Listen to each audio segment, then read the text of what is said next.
Oi, gente, boa noite. Hoje é um dia atípico, né, de live, mas vai ser uma live sensacional.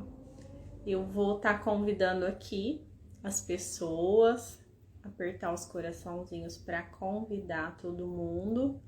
E gostaria que quem entrar por agora também enviasse o aviãozinho para pelo menos 5 contatos de vocês, porque em alguma frase da live vai tocar essa pessoa.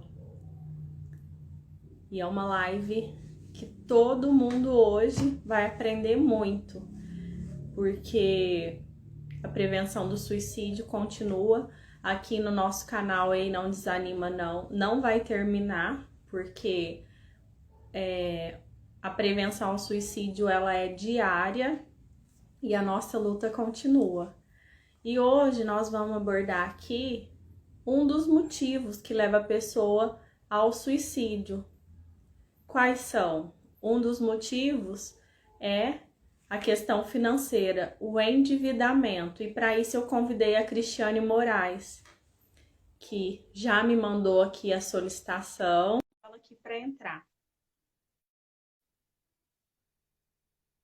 E pessoal, coraçãozinho e aviãozinho para muitas pessoas participarem da live de hoje. Boa noite.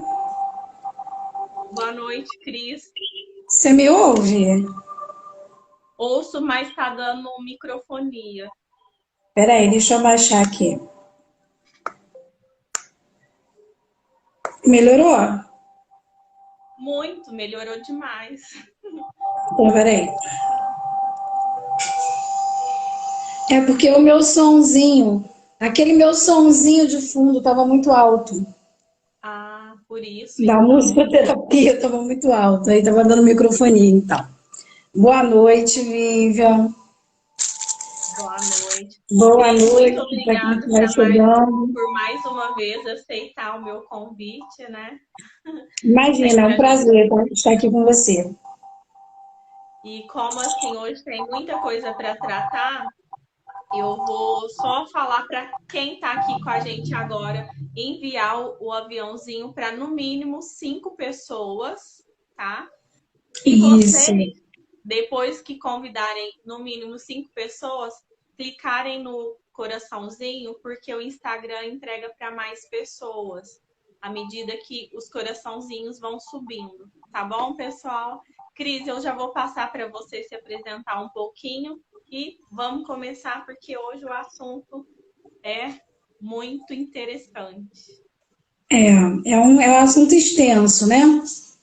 Bom, primeiro, mais uma vez, te agradecer, tá? Eu fico muito honrada com o convite, principalmente porque eu te conheço, né, como profissional, fora dos bastidores, e eu sei o quanto é importante para você essa causa, e eu sei que é algo que você faz de fato com propósito, você não está fazendo esse seu trabalho para monetizar, para aparecer, para vender alguma coisa, não. Você faz realmente de coração, porque você acredita, porque a tua dor, o que você viveu, ressignificou, né? Trazendo mensagem de quê? Qual a mensagem que você passa? Uma mensagem de esperança e de que é possível sonhar, né? Sim, é possível sonhar, mesmo quando você tem depressão, quando você tem ou teve burnout, como eu já tive no passado, é possível sonhar, né? E eu venho complementar dizendo que também é possível realizar, né? Então a gente faz aí um casamento nesse contexto. Então, te parabenizar e é sempre um prazer muito grande estar aqui contigo, tá, Vivian? E agradecer, Obrigada pela fala. agradecer a presença de quem está chegando, né? Eu sou Cristiane Moraes. Por que eu estou aqui? Por que a Vivian me convidou para falar um pouquinho sobre suicídio, né? Primeiro porque eu atendo profissionalmente empreendedores e eu tenho atendido muitos empreendedores que no meio da pandemia, quando seus negócios estavam pensados, sim, chegaram a pensar em se matar também. Segundo, porque eu indiretamente também fui uma vítima do suicídio. O meu pai se suicidou e, coincidentemente, foi no mês de setembro, não sei se eu já te falei isso, Vivian, acho que eu já te contei, não? Não. Então, meu pai se suicidou no dia 6 de setembro do ano de 2001. E naquele momento eu nem morava com eles, eu sou casada 2 vezes, então quando ele faleceu eu estava no meu primeiro relacionamento e eu morava em outro estado, eu morava em São Paulo. Já te falei também que eu tenho um pé em São Paulo, né? De vez em quando eu estou em São Paulo morando, né? Casei em São Paulo, que dessa vez eu casei para ficar, graças a Deus, 14 anos de casada. Mas eu sei, eu entendo. Não entendo toda a dor, né? Porque cada caso é um caso, mas eu sei o que é viver a dor de ser um parente próximo de uma pessoa que cometeu um suicídio. E o meu pai era uma pessoa extremamente inteligente, meu pai era um contador, meu pai, diferente de mim, que só falo muito bem o português, no inglês eu vou more or less, meu pai era poliglota, Vivi, meu pai falava 5 idiomas. Dentre os 5 idiomas que meu pai falava, um era o tupi-guarani. Sim, meu pai falava até a língua indígena. E então, assim, era uma pessoa que gostava muito de estudar. Eu agradeço a Deus que eu herdei esse dom aí dele. Mas, infelizmente, ele tinha alguns distúrbios psiquiátricos, né? Que, segundo as pesquisas, é a principal causa de suicídios, né, mundialmente. Mas aqui a gente abre alguns parâmetros, né, dentro dessa pesquisa, mas nós vamos falar disso um pouquinho mais na frente. O que a gente tem que fazer nesse setembro amarelo, né? Contribuir com a prevenção. Fala, Vivi. Ô, Cris, com quantos anos seu pai cometeu suicídio? Vívia, eu não sei, eu tenho que pegar a calculadora.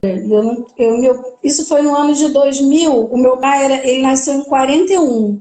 Eu sei que eu tinha 24, acabei de completar, não, ia completar 24 anos, tinha 23. Ele foi jovem, não tinha completado ainda, ele era aposentado, já quando eu nasci, meu pai já era aposentado, tá? Mas ele era aposentado por invalidez psiquiátrica.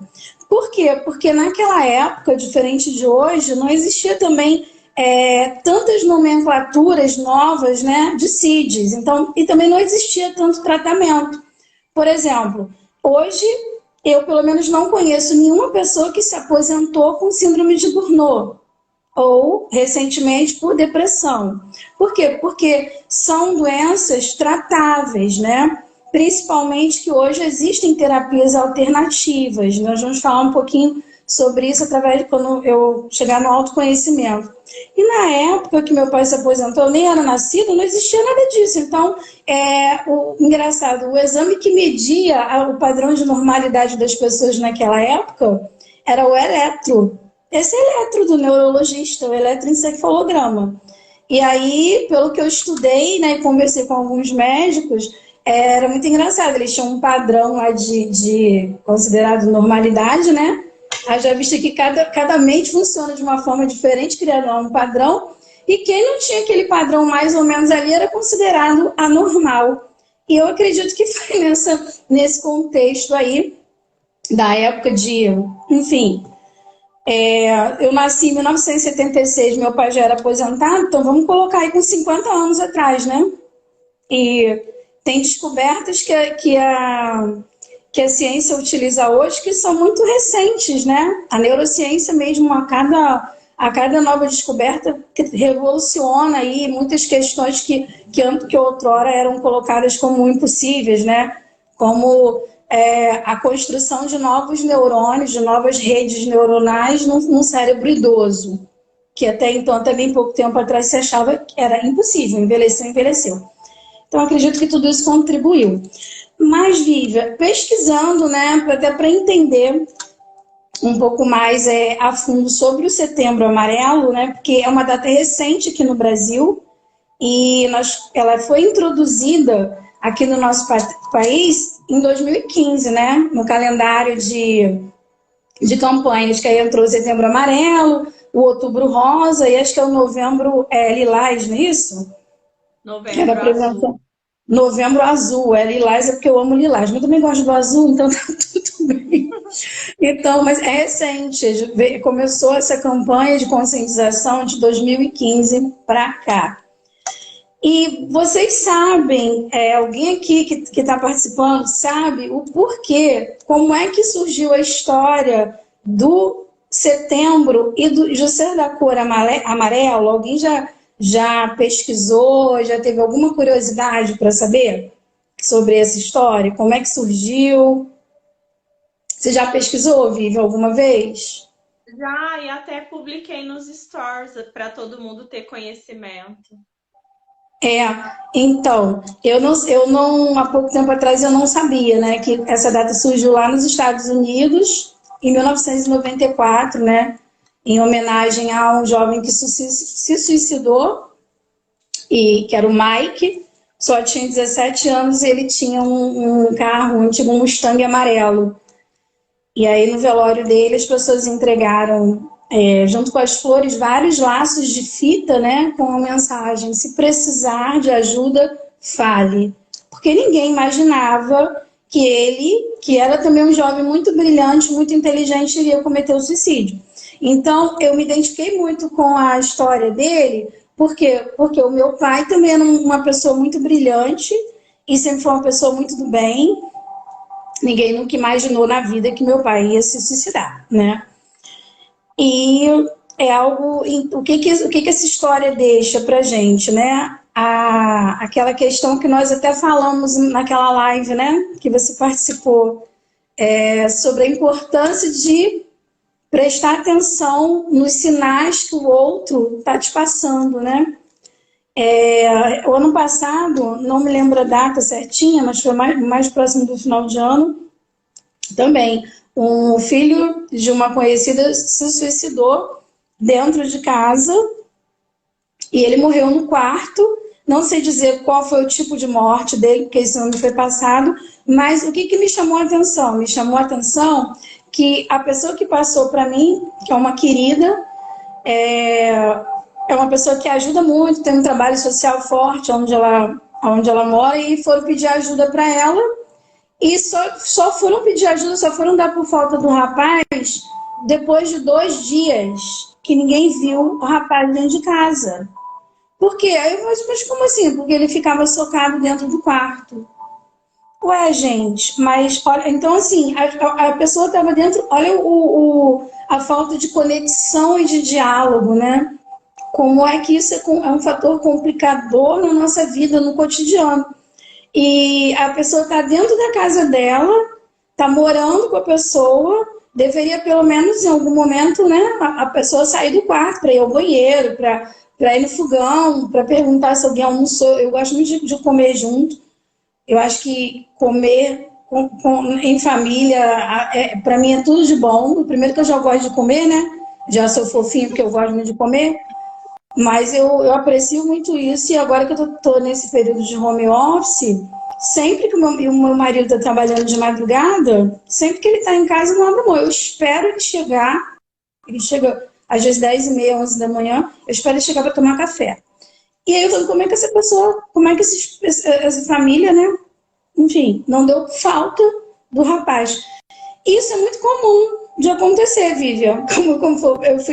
Conforme eu fui pesquisando, as pessoas, de fato, todas as pesquisas apontaram que as pessoas, antes de cometerem um suicídio, elas deixam alguma espécie de alerta, né? Alguma espécie de sinal. Ou elas falam que vão, ou tem um comportamento diferenciado, ou dizem, soltam frases tipo, se você sentir minha falta amanhã, eu posso não estar aqui, boa noite, quem está chegando agora. Então, eu entendo que é importante a conversa, né? E segundo, isso aqui foi algo muito alarmante, um dado muito alarmante que eu descobri, que, segundo a Organização Mundial de Saúde, cerca de 32 pessoas se suicidam por dia só no Brasil. Mas esses dados, Vivian, foram anteriores à pandemia. Esses dados eu tirei de um site que eu julguei super confiável, que foi do site do Tribunal de Justiça do Distrito Federal e dos Territórios. Então eu falei, vou tirar do site do TJ os dados, que aí não tem erro, já está ali, foi apurado e dali está tudo bem, né? E eu achei já muito alto. Você sabe quais são os dados hoje atuais de índice de suicídio por dia no Brasil?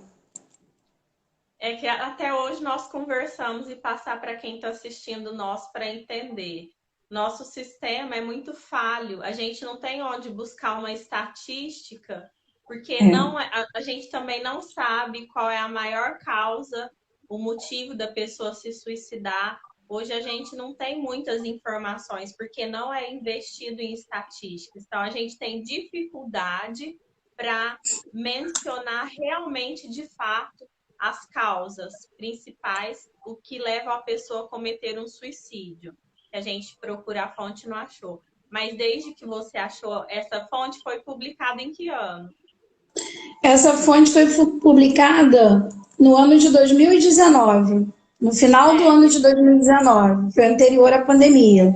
Foi a fonte mais confiável que eu encontrei por ser o próprio TJ, né, informando. E eu não encontrei mais dados recentes do TJ. Deve ter, de repente publicaram, né, em outro canal que eu não visualizei, mas eu encontrei uma fonte que eu julguei também confiável, mais recente, agora de 2021, de um site de farmacêuticos e de estudantes, né, de farmácia, de medicina, trocando informações, aonde eu levantei aquele percentual que ficou, que o próprio site diz que fica confuso, porque eles colocam que cerca de quase 98% das pessoas que cometem o suicídio têm algum tipo de transtorno mental. Ok. Mas aí nessa conta de transtorno mental é muito amplo. Então, por exemplo, se uma pessoa está com depressão, né, e ela agrava por um determinado momento, ela tem um surto psicótico e ela acaba por cometer um suicídio, esse dado dessa pessoa também entra na estatística. Só que às vezes acontece da pessoa tá levando uma vida normal, trabalhar, ter suas atividades cotidianas. Ela até tinha depressão, mas muitas das vezes ela não sabia, ou não buscava um tratamento mais assertivo, ou até estava tratando, mas nem falava para a família, porque, como você bem cita na sua causa, muitos dizem que depressão é frescura. Então, às vezes, a pessoa, por tabu mesmo, né, por vergonha, acaba se isolando naquilo ali. E nessa conta também, desse site, que eu vou até passar aqui, é o www.seuamigufarmacêutico.com.br. Gostei muito também da clareza que eles trazem.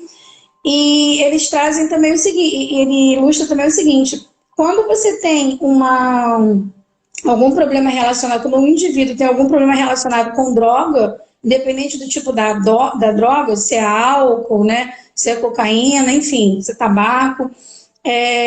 Tabaco não entra nesse quadro, mas o álcool, cocaína, esse indivíduo que é usuário de droga ou de álcool, ele também entra na estatística de pessoas que têm algum transtorno mental. E assim, eu não sou da área da saúde, mas eu concordo com você, como a gente conversou, eu acho essa estatística, porque todo número precisa ser investigado, né? Eu entendo que deveria ter uma estatística só para aquele indivíduo ali que cometeu suicídio e é usuário de droga. Aquele indivíduo ali que cometeu suicídio e tem algum transtorno psíquico, está em tratamento, inclusive está afastado, né, das suas atividades profissionais. Aquele outro indivíduo que tinha uma depressão ou uma síndrome, né, inclusive eu vi na pesquisa da OMS que a bipolaridade está em segundo lugar, né, E o que mais eu conheci na vida até hoje foram pessoas bipolares. É até engraçado que às vezes eu estou atendendo uma pessoa e a pessoa já entra falando, não, não liga não que eu sou assim mesmo. É porque eu sou bipolar. Aí, oi? Não, tá tudo bem, você tá bem? Tô bem, então tá bom. Então fica você com a tua bipolaridade aí que eu fico daqui. E vamos que vamos. Como é que pode melhorar? Como é que você pode melhorar, né? Dentro da tua bipolaridade. Fala, Vivian. Dentro das classificações de tudo que leva a pessoa ao suicídio, mesmo que a gente saiba que para as estatísticas é um pouquinho complicado, mas dá para fazer a investigação. Mas assim, igual você me perguntou, quais são os números hoje? Hoje o que se fala é que a cada 46 segundos uma pessoa comete suicídio no mundo, agora já após a pandemia. Então, na média, está todo mundo falando que a cada 40 segundos uma pessoa comete suicídio no mundo. Então, assim, no mundo, é muito né? grande e alarmante. Sim, é um número grande, alarmante e que tem se intensificado, acredito eu. Nesse site, o seu amigo farmacêutico, ele fala, né, que depois da pandemia, as dificuldades financeiras são um dos principais fatores que agravam, né, o risco do índice de uma tentativa de suicídio. Aí é só parar para analisar, né? Inclusive porque eu já passei por isso também, como empreendedora. Não com a questão de querer tentar o suicídio, mas eu sei o que um endividamento, uma crise financeira traz, mexe com as suas emoções e como isso contribui de uma forma negativa com a tua fisiologia. Graças a Deus, eu tenho uma fé muito grande, que isso é independente de religião, né? Mas eu acredito em Jesus Cristo e eu sempre falei uma frase. Eu sempre disse que eu tinha e que eu tenho a mente de Cristo. E isso, em qualquer situação, faz muita diferença na minha vida. Inclusive, fez muita diferença quando eu tive burnout. A Vivian sabe que eu tive burnout. Num desses períodos aí, eu era um pacote, né? Teve um ciclo para trás na minha vida que eu era um pacote. Eu tinha síndrome de Burnout, eu tinha as dívidas, eu tinha a crise existencial, eu tinha tudo junto e misturado assim, ó, né? E graças a Deus. Oi? E não podia parar. Não podia parar. Se eu parasse, ia ficar pior, né? Não ia ter como melhorar, poderia ter como piorar. Mas, graças a Deus, ele sempre me equipou com as ferramentas corretas para cada etapa na minha vida. Eu digo que nesse período, nesse ciclo anterior que eu passei por tudo isso, eu tive uma companhia, além dos anjos de Deus que acampam ao meu redor, tive muitas companhias que me ajudaram. E a maior parte das minhas companhias tinham 4 patas, tá? Porque teve uma época que eu estava tão insuportável que só os cachorros que moravam comigo me aguentavam. E aí eu cheguei a ter 6 cachorros.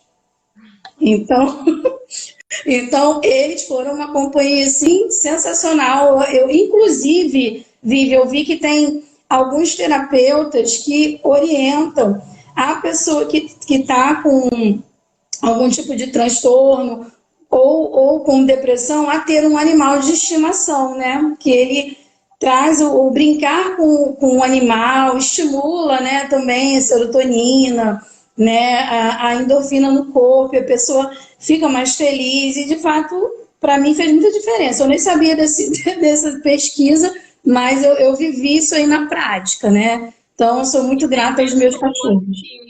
Já me falaram que depois que compraram ou ganharam um cachorrinho, foi curada da depressão, supriu. É mesmo?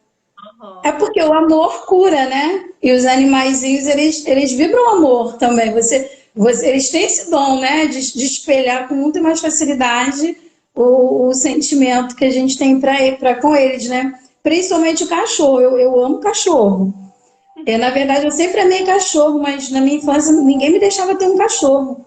Né? Era uma coisa assim, impressionante. Minha mãe me deixava, meu pai me deixava. Aí eu cresci, teve essa oportunidade, foi um gatilho. E se deixasse, eu tinha 20 cachorros fácil, tinha quintal para isso. na onde eu estava morando, então, mas aí tem que ter um equilíbrio, né? E eu, pá, vamos voltar, 6 já está de bom tamanho, hoje eu tenho só 2, que foi fazendo a logística, né? Eu mudei, e aí fui fazendo a logística, e o maiorzão tá morando com meu filho, que é dele, é um pitbull lindo, mas que me dava um trabalho que você não tinha noção. E aí,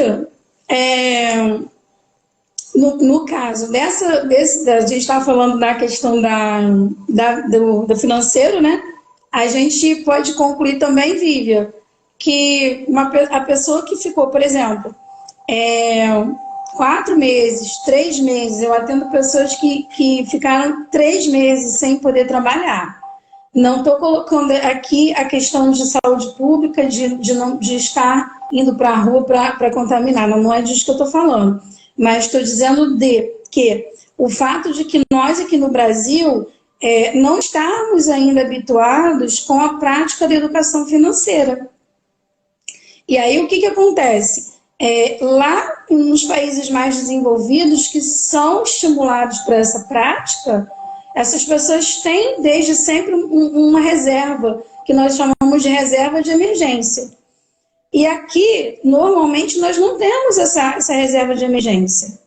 E eu, por exemplo, como muitas pessoas que tinham um pacotinho de crenças limitantes também, apesar de ser neta de vovó portuguesa, que faleceu e o dinheirinho ficou lá no banco para dividir para a gente, para os herdeiros depois, né?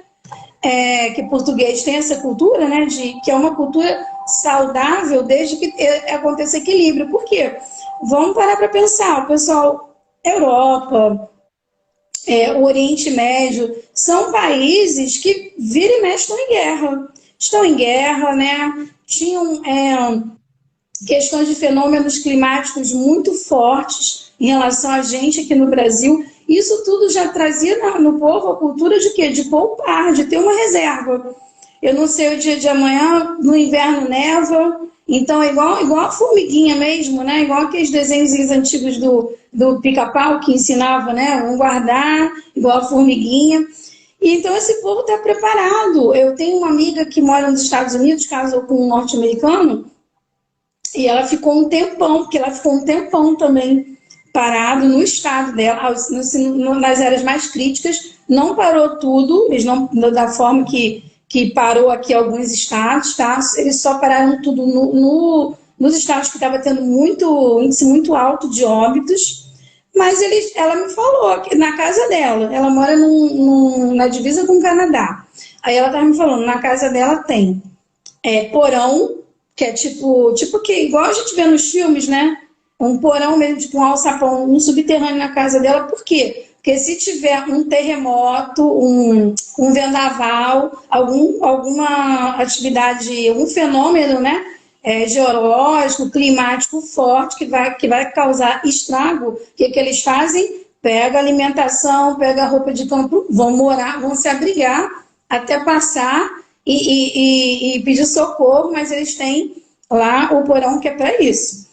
E tem a reserva de emergência, né, no banco guardado, e tem um dinheiro que eles guardam também em casa. Por quê? Porque se tiver algum problema, tipo, tá nevando muito, não consegui sair para ir até o banco, ou tipo, teve uma tempestade, cortou a linha telefônica, ela precisa de dinheiro, ela tem dinheiro em casa. Então, olha o mindset de proatividade que nós não temos aqui. A gente não tem isso aqui no Brasil, nós não fomos orientados, não houve essa orientação para isso. Você tem porão na tua casa, Vivian? Aí tu verava, quantas casas você conhece que tem porão? Eu, particularmente, nenhuma. E aí você perguntou para ela como que ela faz? É uma reserva mensal que eles vão guardando só para isso? Como que eles gerenciam essa reserva? E Então, a gente, brasileiros, nós deveríamos aprender ainda na educação. sim. Mas tem colégios que estão, por conta da pandemia, inserindo, inclusive colégios primários, tá? De primário, que eu sou tia, né? Ensino fundamental. Primária era na época que eu era criança, né? Para a escola, ensino fundamental. tem colégios de ensino fundamental que estão colocando a educação financeira e o empreendedorismo na grade. Por quê? Porque o empreendedorismo, as pessoas têm um mindset muito fixo com isso. As pessoas acham que empreendedorismo é somente aquela pessoa que tem um negócio. Não necessariamente. Você pode ser um profissional empreendedor dentro de uma empresa, tá? Quando você tem práticas de sustentabilidade, quando você traz ideias, quando você trabalha de forma proativa, mesmo dentro de uma empresa privada ou pública, na pública é um pouco mais desafiador, mas também é possível, você é um profissional que tem uma qualidade, uma capacidade de empreendedorismo, mesmo estando dentro da empresa da outra pessoa. Geralmente, eles utilizam, pelo menos o que eu observei, né? Que era uma regra, eu gosto muito de utilizar também, que é um método que te ensina a guardar pelo menos 20% de todos os teus ganhos. Então, com 20% de todos os teus ganhos, você constrói a tua reserva de emergência. Mas quando a pessoa tem uma dificuldade muito grande de guardar, e isso geralmente está ligado à crença, tá, pessoal? Porque eu também tinha essa dificuldade de guardar. Embora, como eu disse aqui, neta de vovó portuguesa que guardou a vida inteira. Por quê? Porque já que vovó guardou a vida inteira e morreu e o dinheiro ficou lá no banco, qual era o meu mindset? O dinheiro foi feito para gastar. Minha avó guardou e morreu, nem conseguiu viajar de volta para Portugal, fazer uma viagem que a velhinha tanto queria. Então, meu inconsciente registrou através de várias questões, não foi simplesmente esse exemplo da minha avó, mas era algo que ficou forte, muito claro na minha mente, né? Então, eu trabalhava dessa forma, assim, trabalhei muito, comecei a trabalhar com 16 anos, mas não tinha a menor preocupação de guardar alguma coisa, até porque, graças a Deus, todo mês, de alguma forma, através do meu trabalho, ele provém e o recurso acontece. Só que eu preciso me educar também, né? Porque se você for pesquisar a Bíblia, que é o livro mais lido do mundo, ela nos ensina que o povo, né, através da história, quando passou pelo deserto, rumo à terra prometida, no meio do deserto, Deus sustentou o povo com o maná. Mas quando eles acharam a terra prometida, o maná acabou. Ainda vinha as codornizes no final do dia, que o povo estava reclamando que não tinha carne. Aí, no meio do deserto, né, era para vir cobra, lagarto, sei lá, algum animal do deserto. Vinha um monte de codornas ali que Deus matou. Mas aí, quando chegou na terra prometida, que já tinha fruta, tinha água, tudo em abundância, acabou o maná. Então, o que Deus estava falando para o povo? Meu filho, levanta e vai trabalhar, que a molezinha acabou. Agora é contigo, né? Então, a gente tem que fazer a nossa parte. Fala, filho. Então, você conclui que na prevenção ao suicídio, para quem hoje está passando por problemas de endividamento, começar isso, e até para quem não está passando, né? Começar a guardar uma reserva de emergência e, de acordo com o que você falou, 20% já é o suficiente, né? Inicialmente, sim, tá? Tem alguns autores, por exemplo, tem um livro que eu até aconselho aqui, quem quiser, é um livro super prático e muito antigo, que é O Homem Mais Rico da Babilônia, do George Clason. Não sei falar o sobrenome do homem direito, mas é O Homem Mais Rico da Babilônia. Nesse livro, ele retrata, né, relata histórias da Babilônia Antiga, que foi um reino muito próspero, né? A história também registra isso. E ele registra que, trazendo relatos daquela época, ilustração, né, através de metáforas, ele coloca 10% como suficiente. E qual é a clareza que a pessoa tem que ter, Vivian? Entender o momento da pessoa. Eu entendo que 20% é um número bom para uma pessoa que até o momento não guardou nada. Recebe e gasta, recebe e gasta, recebe e gasta. 20%, porque vamos supor, se a pessoa tem um salário fixo de 2.000 ou uma remuneração de 2.000, ela guardou 20% de 2.000, naquele mês ela guardou R$ 400. Mas esse valor, R$ 400, nesse exemplo que eu estou dando, falando que uma pessoa que ganha 2.000, às vezes ela vai achar um número surreal, porque ela nunca guardou nada. E tem crenças limitantes dentro dela que dizem que ela não precisa guardar.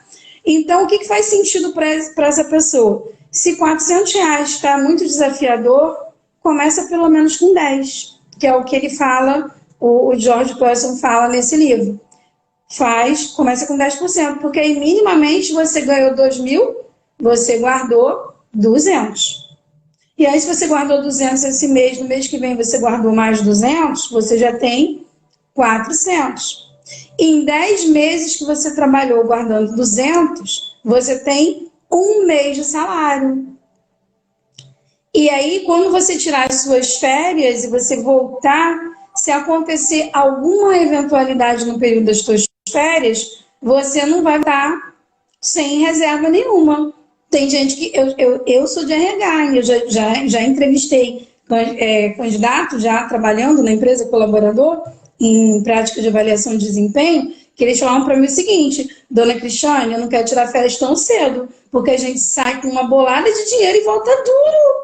Eu não vou ter... Aí, olha só, não é que você volta duro, é que você teve teu salário antecipado mais 30%, você ficou em casa, né, de fiscal da natureza, e voltou, tu não recebeu porque tu não trabalhou.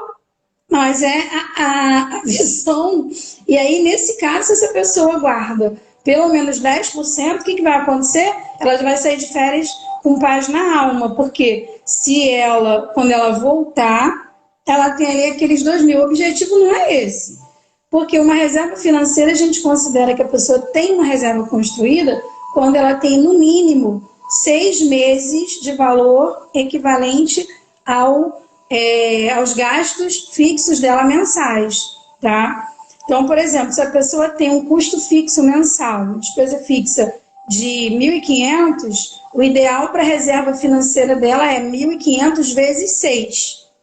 Isso é uma reserva financeira de qualidade. Mas tudo começa do começo, né? E aí R$ 9.000, né? Na reserva. Exatamente, pela regra sim. Que aí o que ia acontecer? Nesse evento que nós tivemos aí da quarentena, ela ia ficar 3 meses em casa tranquila, desde que ela não fizesse mais conta, né? Por quê? Porque ela já teria mais 3 meses para frente. Então, quando ela voltou para trabalhar, muita gente foi demitida, mas recebeu a rescisão. Muita gente teve a jornada de trabalho reduzida, né? Não sei aí, mas aqui, muita gente foi festa, muita gente com contrato intermitente, tá? Que é tipo, a pessoa fica em casa, só ganha quando vai, mais ou menos isso, a grosso modo falando. As empresas de grande porte que, usando o jargão de RH, deitaram e rolaram mesmo, né? Aproveitaram o momento, e empresas, assim, que aos olhos humanos falando, eu não sei o caixa da empresa, mas acho que uma empresa que tem ações na Bolsa de Valores não tinha necessidade, né? Tinha caixa para segurar a onda, mas eles fizeram e está tudo bem, estava dentro do direito deles enquanto empresa. Só que essas pessoas ficaram desesperadas. Por quê? Porque menos, sei lá, a jornada reduziu 50%, é menos 50% do salário. E o mindset fixo que nós temos aqui no Brasil nos impede de enxergar o que, como eu falei no início, o que minha avózinha portuguesa já vivia lá fora e trouxe para o Brasil. Eu tenho que fazer mais dinheiro nesse período que eu não estou trabalhando para poder suprir o meu déficit de ter o meu salário reduzido, ter sido reduzido. Isso aconteceu, tanto que mas não com todos, né? Com aquelas pessoas que buscaram realmente, de fato, aí entrou a prática do empreendedorismo, que foi uma explosão de aberturas de novos CNPJ, na sua grande maioria MEI, que a pessoa está em casa e, de repente, cria um CNPJ de hambúrguer, de lanchonete, e aí se agrega no aplicativo, vai fazer hambúrguer, misto quente, vai venda da mesma forma, tá? Então, isso cooperou. Mas é aquela história, né? Como dizia Albert Einstein, por trás de toda diversidade nasce uma oportunidade. Talvez essa pessoa que entrou no empreendedorismo agora, nesse exemplo que eu dei, porque eu tenho cliente, tá? Que estou trazendo um exemplo que eu tenho cliente que fez isso, que começou a fazer sanduíche. Hoje ele vende pizza, vende churrasco, vende um monte de coisas, né? Tata continua trabalhando, mas aí depois a esposa ficou desempregada, a esposa sumiu e ele continuou no trabalho. Agora que parece que a jornada vai ficar integral de novo. Mas entenderam que é possível usar um tempo livre que eu estou tendo nesse momento para gerar renda, né? E esse aí, nesse caso, para algumas pessoas foi o lado bom da pandemia. O lado bom foi qual? Foi virar a chave, ter a clareza, opa, tem que mudar, fazer alguma coisa aqui, senão vai ficar, né, como diz aqui, o pessoal vai ficar estreito. E essa reserva também serve, igual citando o momento de pandemia, para a pessoa criar um novo empreendedorismo, né? Porque já que tem a reserva, é hora da transformação. Sim, o ideal é a pessoa ter a reserva de emergência para emergência e a reserva dos sonhos para investimento, né? Por quê? Porque o objetivo da reserva de emergência é esse, é um dinheiro, Vivi, que você tem ele e deixa ele lá ad eterno, né? Mas é possível sim fazer o que você colocou, desde que a pessoa não utilize toda a reserva de emergência. Por quê? Porque aí você vai estar investindo, e desde que a pessoa, através do investimento, ela ela mantenha o hábito de de realizar esse provisionamento desse fundo. Porque as grandes empresas fazem provisionamento. Quando eu estava na faculdade, eu tive uma aula na faculdade que era práticas de administração. Práticas de administração de pessoal, que era exclusivo para RH, e práticas de administração de finanças. E aí os professores, eles ensinavam a gente, como gestor aí no setor, a realizar o provisionamento. Então, por exemplo, vamos supor que no DP a folha de pagamento era R$20 mil daquela empresa. Pegava aqueles 20 mil, dividia por 24, 25 dias úteis no mês, e aquele valor ali era passado para a pessoa do financeiro do contas a pagar, e ela fazia aquela provisão ali. E assim era feita a provisão de fundo de garantia, de férias e de 13º. Para que a empresa, as grandes empresas trabalham assim, para que ela, em caso de uma crise, ela não precise mexer nas reservas dela, que existem, né? Mas que ela já tenha esse valor provisionado ali para manutenção. Só que a massa no Brasil é de empreendedores, né? Nano e micros. E aí, como os exemplos aqui que a gente falou, são pessoas que começaram o empreendedorismo para sobreviver, para subsistência, para compensar um buraco. Ela geralmente não tem caixa para tanto, mas sempre é tudo no começo. Então, começou, vou guardar, aí estou fazendo mais dinheiro, guardo um pouquinho mais. E por aí vai. Investe no negócio, que investir no negócio também é um investimento, tá? Só que é um investimento de risco, né? E você não sabe se você vai ter o retorno dentro do prazo lá que você investiu.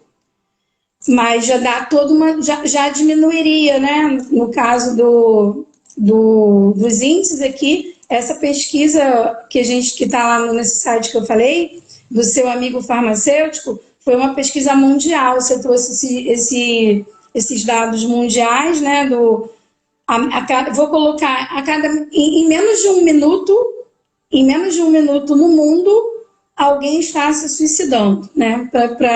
Para ficar mais claro para a gente absorver a informação.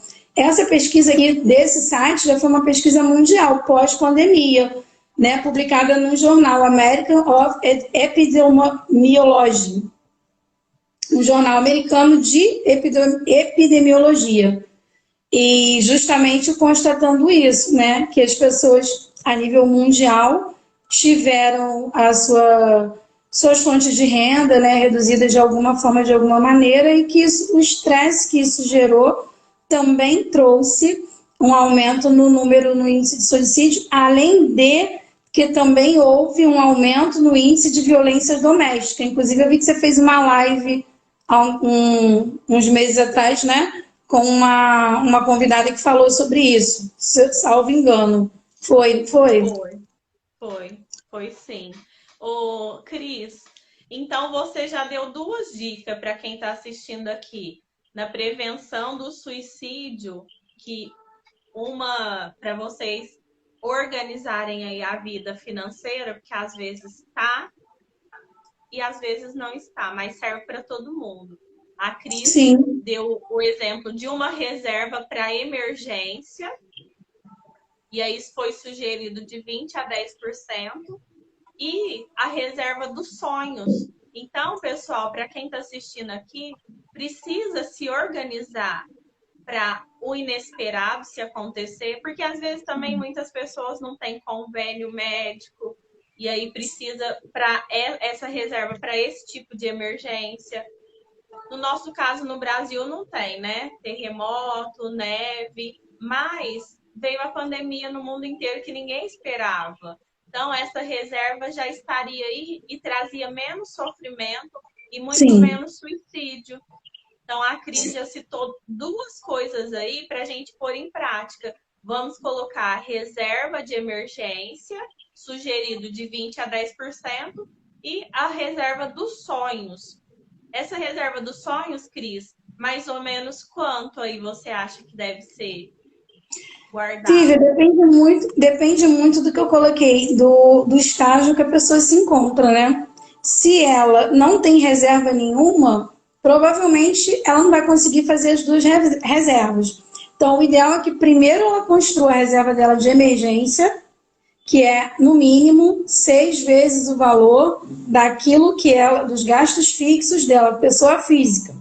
Se for uma reserva para o negócio da pessoa, 6 vezes no mínimo o médio de faturamento daquele negócio. Depois que ela construiu essa reserva de emergência, aí se ela conseguiu, se fez sentido trazendo nessa métrica de 10 ou 20%, ela pode manter essa mesma métrica para construir a reserva dela dos sonhos. Normalmente ela vai aumentar. Por que ela vai aumentar? Porque ela já desconstruiu aquela chavinha que dizia que ela não conseguia guardar o dinheiro. Então, ela geralmente ela vai conseguir fazer um pouco mais. Mas fica muito desafiador chegar e falar, é tanto, porque cada caso, como eu estou te falando, é um caso. Senão a gente acaba até desmotivando a pessoa que, no caso, como eu falei, que não conseguiu guardar nada a vida inteira, já está com 35, 40 anos, né? Para essa pessoa guardar 20% é um desafio. Ela começou com 10, geralmente se ela começou com 10 e conseguiu guardar, e aí a sugestão é que ela guarde em investimentos que não seja a poupança, que a poupança ela rende pequenininho, tá? A grosso modo falando, em relação ao nosso cenário atual, mas que ela guarde em alguma aplicação que ela tenha liquidez. O que é liquidez? Liquidez é eu precisei, eu tirei aquele dinheiro ali, porque é uma reserva de emergência. Então, o ideal é que seja D mais zero. O que é D mais zero? Eu precisei no dia de hoje, eu não tenho que esperar nada. Eu ligo lá, eu baixo, entro no site, baixo e eu vou estar recebendo. E hoje em dia tem os bancos virtuais. Então, assim, a maior parte dos bancos virtuais trabalha com aplicações em renda fixa, que são os CDBs, por exemplo. E o CDB, na grande maioria, rende melhor que a poupança. Agora, também ela não pode ficar, Vívia, tem aquele detalhe, né? Tá guardando, mas eu tenho dinheiro guardado, aí furou o pneu do carro, aí às vezes ela podia até esperar, ir 3 dias, uma semana para o trabalho de ônibus, não, vou mexer na minha reserva ali para comprar um pneu. Se você puder ir de ônibus até receber ou virar o teu cartão para comprar o pneu, faz. Não mexe na reserva. Senão, porque aí você está educando a sua mente assim, inconscientemente falando. Aquele dinheiro ali faz de conta que ele não existe, é para uma eventualidade não ficar o tempo todo também falando, é para uma emergência, que aí a nossa boca, já te falei sobre isso, né? Tem muito poder. E aí, de tanto você falar, minha reserva de emergência, acaba atraindo emergências para você usar aquele dinheiro. Então, uma reserva, vai com leveza, de forma leve. Uma reserva de dinheiro que eu tenho guardado para outras situações. Acabou. E muda de assunto. Mas normalmente funciona. E o importante é começar, né, Cris? Assim, até perguntei para você a média de porcentagem, porque às vezes tem alguém aí que está assistindo nós e está com essa dúvida para ter um parâmetro. Mas o importante é começar, seja 10, 20, 30, 50 reais, que a gente entende também a economia do nosso país, que não dá também para guardar muito às vezes, mas façam igual a Cris falou, esquece. Não fica lembrando, porque senão vai falar, eu tenho aquele dinheiro, eu quero comprar alguma coisa, esse dinheiro vai servir para isso. E não dá outra, né? Vai lá e pega e mexe, gente. Então começam aí a guardar, a poupar, para no futuro vocês estarem estabilizados para qualquer emergência, qualquer mudança. Porque também, às vezes, ocorre uma mudança de emprego, tudo pode acontecer. E É verdade. principalmente é que a gente está tratando aqui, evitar o suicídio por conta de endividamento, tá? Então a Cris está aqui falando para vocês tudo que pode ser feito para planejar financeiramente para prevenção do suicídio, porque muitas pessoas sem saber o que fazer, no desespero, sem a reserva, sem esperança, sem sonhos, tiraram a própria vida. E não é brincadeira. A estatística está aí. Você até me falou. É muito grande. Você até me falou, né, Vivian? Eu acho que foi você que me falou de um caso de um empresário que tinha, acho que, uma fábrica e no meio da pandemia ele demitiu todo mundo. Foi você que me falou e se suicidou? Foi. Porque então, ele teve que demitir uma quantidade grande de funcionários. E aí, ele tendo empatia, ele provavelmente se colocou no lugar desses funcionários com a família. E ele mesmo, sendo dono da empresa, ele se suicidou. No outro dia de manhã, alguns funcionários chegaram e viu ele de pendurado. ele se enforcou. Porque ele não aguentou a pressão de ter que demitir muitos funcionários e não saber o que ia acontecer no futuro, né? Então ele se estabilizou e foi um caso aí que ele nem chegou a ter problema financeiro, mas como mais pessoas iam ter, ele se colocou no lugar dessa pessoa. Sim, provavelmente ele absorveu, né, o impacto que ele causou para aquelas pessoas, né? Que geralmente quando a pessoa se enforca, geralmente, né, a corda no pescoço ela tem um significado para a pessoa. Está realmente num momento de muita aflição e se sentindo realmente como se tivesse encurralado contra a parede sem ter o que fazer. O meu pai se matou assim, tá? Meu pai se suicidou se enforcando. Eu não vi, né? Para quem está entrando na live agora, eu tô aqui como educadora financeira, mas também como parte sensível à causa, porque meu pai se suicidou e ele se enforcou dia 6 de setembro do ano de 2000.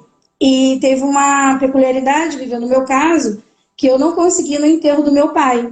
Porque, como eu disse aqui para quem estava no início, eu morava em São Paulo e foi tudo muito rápido, né? E quando eu cheguei, eu não deu tempo de chegar para ir no enterro do meu pai. Ainda tivemos um evento que parece que o carro quebrou no meio do caminho. Sei que tudo aconteceu naquele dia, quando eu cheguei, meu pai já tinha sido enterrado. Mas, como Deus é muito bom na minha vida, uma grande amiga, né, estava lá apoiando a família, até a madrinha do meu filho, e ela foi no enterro, assim, os amigos mais chegados, graças a Deus, que moravam, me representaram lá com meu pai, mas eu mesma não consegui. Então, isso às vezes acontece com uma pessoa que está fora do país também, né? Às vezes a pessoa está do outro lado do mundo e aí teve um parente aqui e ela não consegue chegar nem para prestar a última homenagem, né?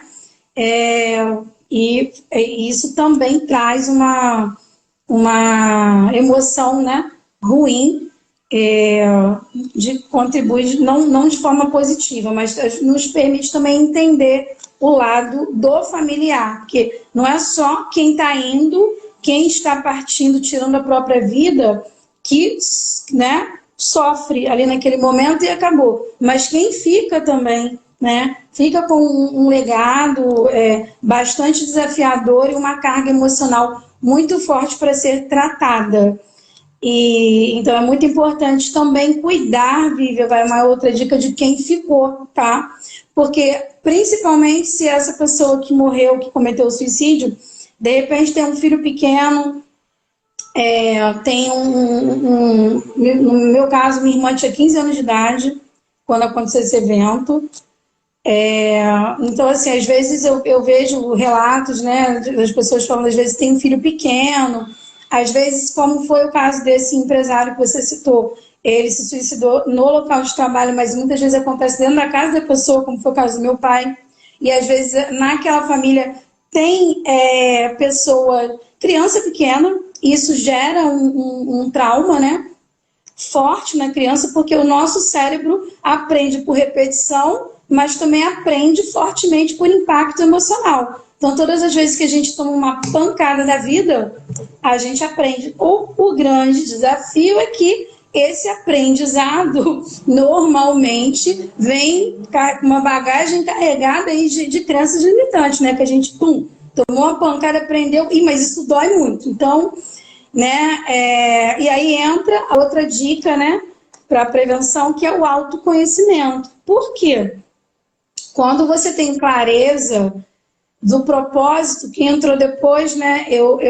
A gente começou aqui, eu te agradecendo e falando, antes de falar de mim, falei de você, né? Do teu trabalho, desse teu trabalho, que é algo que você faz como uma ativista mesmo, social. Por que eu uso esse termo ativista? Porque quando a gente tem uma causa que você não está ali para monetizar, que você não está ali para chamar a atenção, né, de um público que você queira receber algo em troca, mas você está ali para ajudar, para colaborar, para contribuir mutuamente com as pessoas, você é uma ativista, né? No meu mindset, eu penso, né, e o meu mapa entrega desta forma. Então, é extremamente importante a pessoa ter a clareza do porquê que ela está fazendo. Porque para pensar, se você não soubesse o porquê que você faz esse trabalho, qual seria o objetivo de você estar aqui? E todas as quinta-feira, né? Todas as quintas-feiras você tem live, você traz temas super pertinentes e quem te segue, eu tenho certeza que aquelas quase 3.000 pessoas que te seguem lá só no Instagram, se tem muito mais pessoas no Facebook, essa galera não são todos familiares teus, você não tem essa família grande desse jeito. Também não é gente que está ali porque quer saber o que a Vivian está fazendo, né? Porque trabalhou com a Vivian, não, são pessoas que a tua mensagem, o teu trabalho impacta de forma positiva na vida delas. E isso faz parte do teu propósito, né? Inclusive, nós já conversamos sobre isso no privado, né? Então, é muito importante que a pessoa tenha clareza de qual é o propósito dela. Por quê? De repente, você está aqui assistindo essa live, entrou porque está no canal da Viva, está no meu canal, e aí o Instagram informou lá, está acontecendo uma live lá, e vai lá ver o que é. Mais uma live, porque a live, gente, é o que mais tem aí no Instagram e no YouTube, tá? Né? Então, assim, para aprender ou para desaprender, tem live, né? À torta e à direita. Mas se você chegou aqui e nós estamos encerrando, né? Amanhã, dia 30 de setembro, nós estamos encerrando mais uma campanha Setembro Amarelo. É muito importante que você entenda que você é único. Se em algum momento você passa por desafios, por situações adversas, eu quero te falar que todos nós temos os nossos reveses. Não tem jeito. Não tem jeito. Eu como pessoa que eu disse que eu acredito na Bíblia, acredito na pessoa do Senhor Jesus, ele mesmo falou que no mundo nós teríamos aflições, mas ele mesmo nos mandou, tem de bom ânimo. Tenha ânimo, né? Porque você só consegue vencer a si mesmo se você acreditar. E o acreditar é fé, independente de religião. A principal fé que você precisa ter é a fé em você mesmo. Porque se você não acreditar em você, Lívia, você se abate. Com o quê? Com as situações adversas que vão chegando no teu caminho, principalmente quando você está num processo de mudança.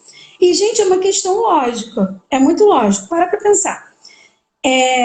Antes de você nascer, tinham milhões de espermatozoides lá e só um embrião lá, só um óvulo, né, para ser fecundado.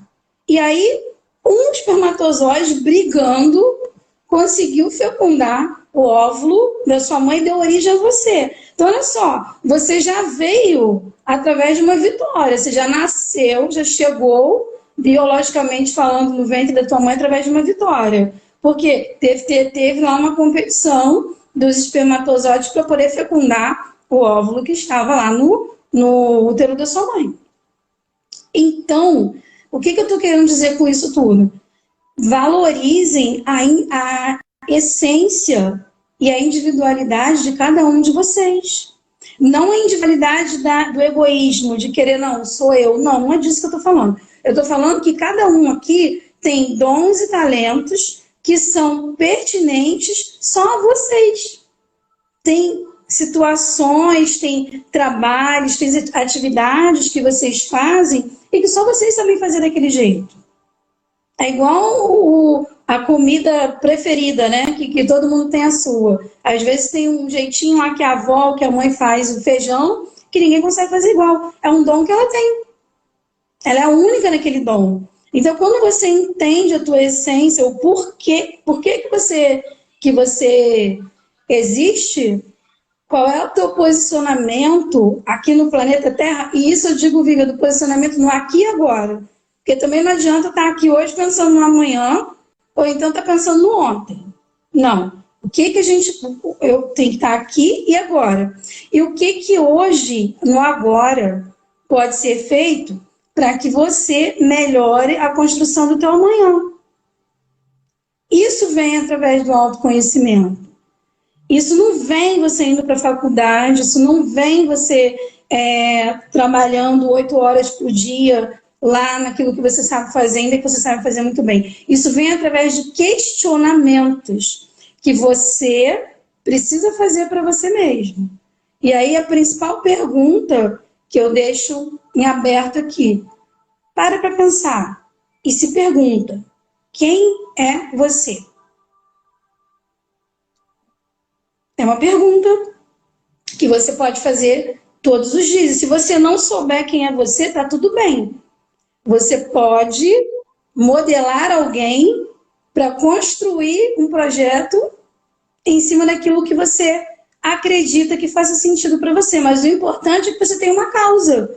Porque se você não tiver uma causa, você se agarra a uma circunstância. E é a circunstância, Vivian, que quando a pessoa, por exemplo, está numa situação adversa, como a dívida, como uma tragédia, como uma doença, é a circunstância que leva a pessoa também ao ato de pensar, nem ter um pensamento suicida.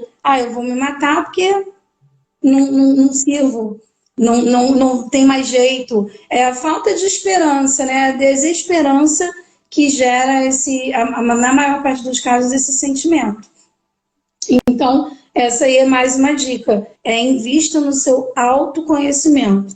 Porque através do autoconhecimento você constrói seu autodesenvolvimento. E aí você fica mais forte. Você fica, de fato, empoderado para resistir àquilo que vier. até você. E aí, com muita fé e coragem, né, e sabendo quem é você, você parte para cima e vence.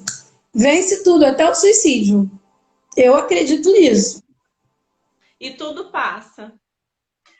Tudo passa. Tudo passa porque a nossa vida é um ciclo, né? Então, é importante a pessoa ter essa clareza de que nós somos também eternos aprendizes. Então, de repente, aquilo que não foi bom para mim no ciclo passado, se eu tiver a clareza do autoconhecimento, o que que eu falo? Qual a pergunta que eu faço para mim mesma? Como é que eu posso melhorar nisso? E às vezes a pessoa está repetindo os mesmos erros, né? Errou no ciclo retrasado, erra no ciclo passado, está errando no ciclo atual. E então o autoconhecimento é para isso, para perguntar, ué, para a pessoa poder olhar para o espelho e fazer um balanço, né? Da sua trajetória de vida, de, sei lá, dos últimos 10 anos. Eu gosto muito de trabalhar com a década, né? Puxa de uma década para cá. Como é que tem sido essa última década?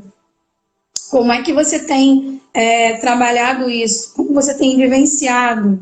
Como você tem lidado com isso? Para você saber como é que você pode melhorar, né? E evitar estar cometendo os mesmos erros. Se você está cometendo os mesmos erros, tem alguma coisa que de fato pode melhorar.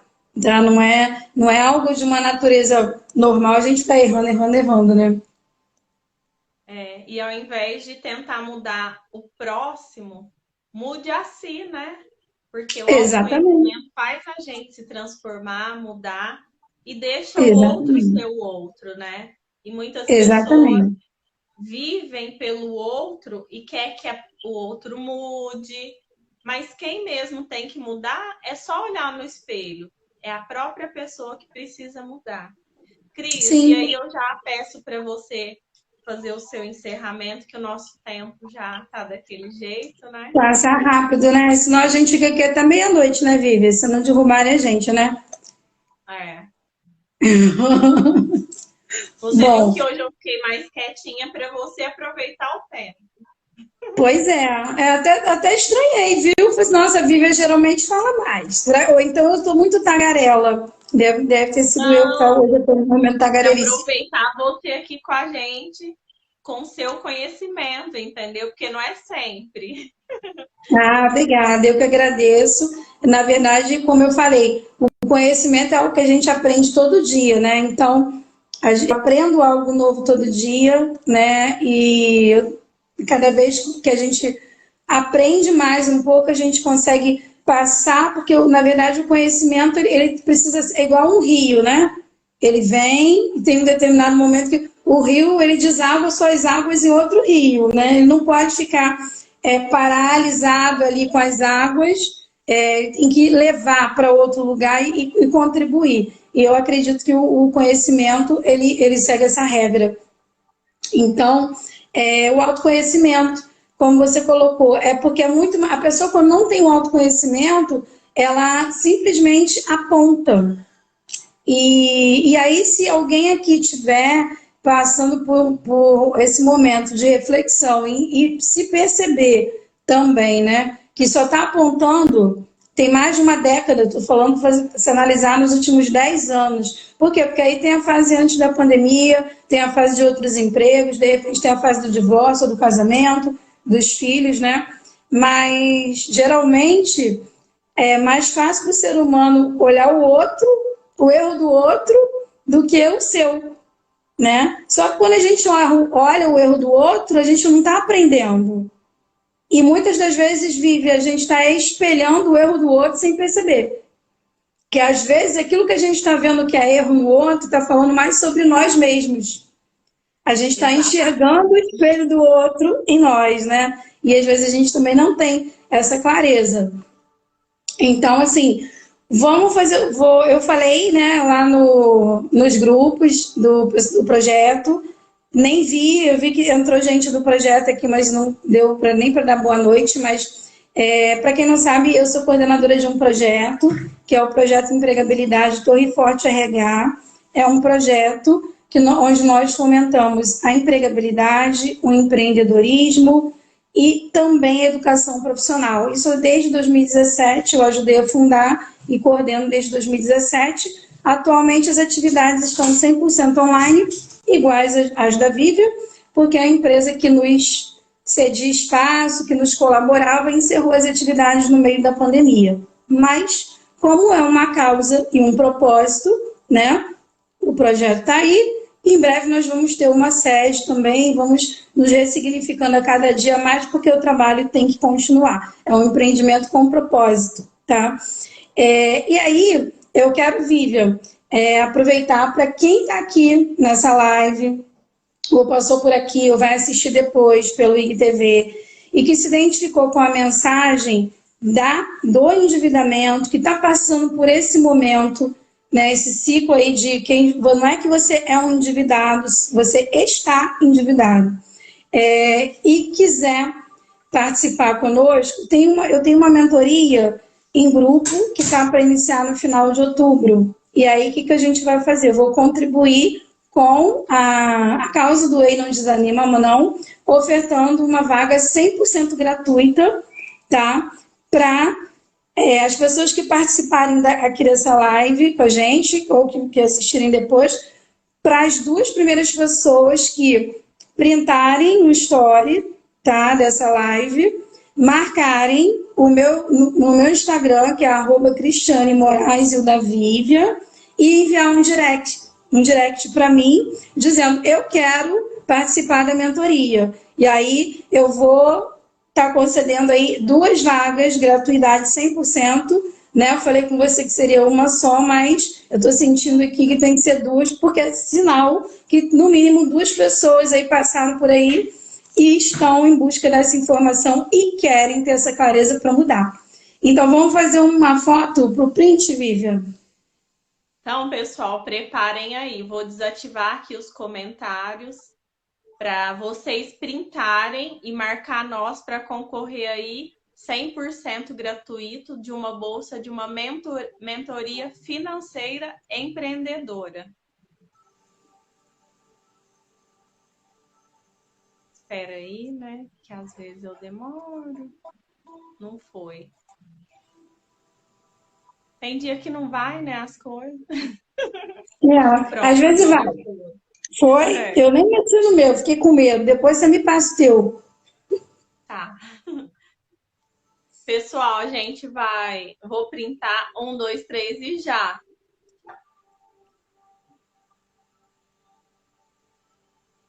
Acho que já deu, né?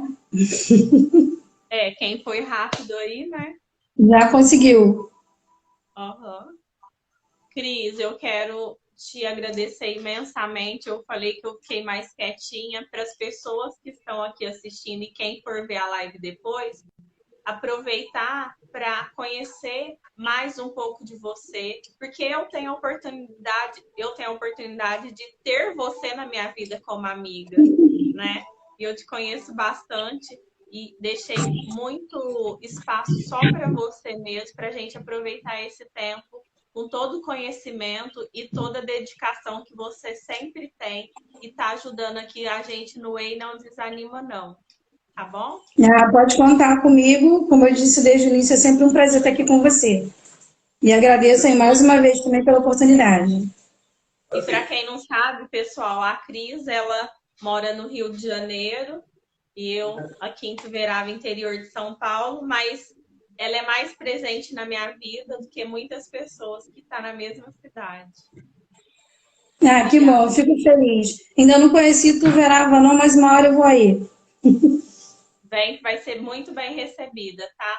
Pessoal, muito obrigada por quem esteve na live até agora aqui com a gente. Cris, fica com Deus. Obrigada. Beijo para todos. Paz e sucesso aí para todos, tá bom? Amém. Tudo de bom. Tchau, tchau.